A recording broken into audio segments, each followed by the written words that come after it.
Welcome, everybody. It's a pleasure to be able to speak to you today, and I want to thank you firstly for making time in a busy day to listen to me.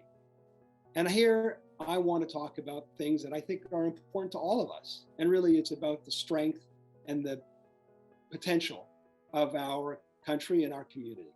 We're all looking around today and we're wondering what's next. We're all a little bit anxious. We're all seeing that same uncertainty. Will today be as good as yesterday? And things that we saw yesterday that weren't so good, how do we fix them? But how do we fix them in a way where we can kind of come together and make a new version of Canada that's even better than the past version, so that we can pass on a future that's the brightest yet for our kids? How do we do that?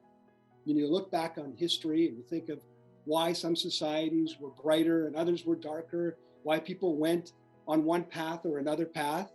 You can't find that they took a special pill, or they invented some kind of a machine, or they were able to figure out some factory that produced something that made life good or life bad in that big way. It was really, at the end of the day, the community coming together around a very basic reality. As human beings, and the power of the mind and the power of the heart, at the end of the day, it's the power of our ideas. Who are we? And what do we want to be? And how do we want to do that? We come back to that. No matter how sophisticated a society is, no matter how technologically advanced it becomes, it's always the same question. The story of ourselves, the power of those ideas, and how they create an opportunity for everybody, especially in Canada, where every one of us can be what we want to be and live our dreams. Now, today, we do see so many different divisions and people portraying us as tribes, people saying that's the way it is. But I love that old Bruce Hornsby song, The Way It Is, and he said, but don't you believe them. That's not the way it's got to be, because we can draw back even our own imperfect history, and we can see a lot of good. We don't have to burn down that history to build our future. We can learn from it. We don't want to forget it, but there's a lot that we have going for us that we can work from. So we sure aren't starting from scratch. So the question for all of us today is, no one's going anywhere. We're all going to be part of the solution, or God forbid, part of some kind of problem.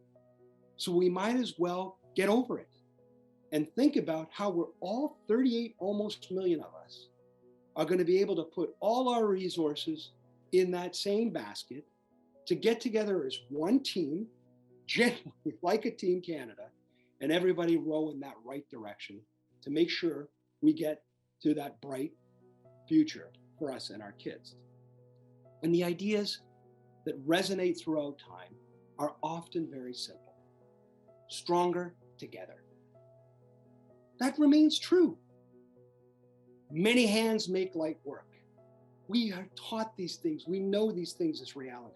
But how to live them in the moment, that's the challenge for every generation. No generation starts off saying or believing, I want things to be worse when I hand things over. Nobody wants to do that. Nobody believes that that is a productive path for their lives. But why do some advance things more than others? Because they're able to harness the power of ideas, create consensus, and to make sure that out of many, you get one. And that's what Canada is all about. The power of that idea has made an exceptional country. Not perfect, but exceptional. And we can look around the world and watch the news, open up a newspaper every day and be reminded of that.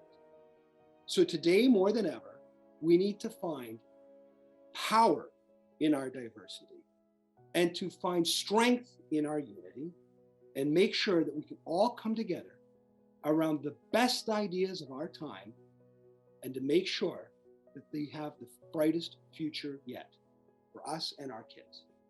God bless you. God bless Canada.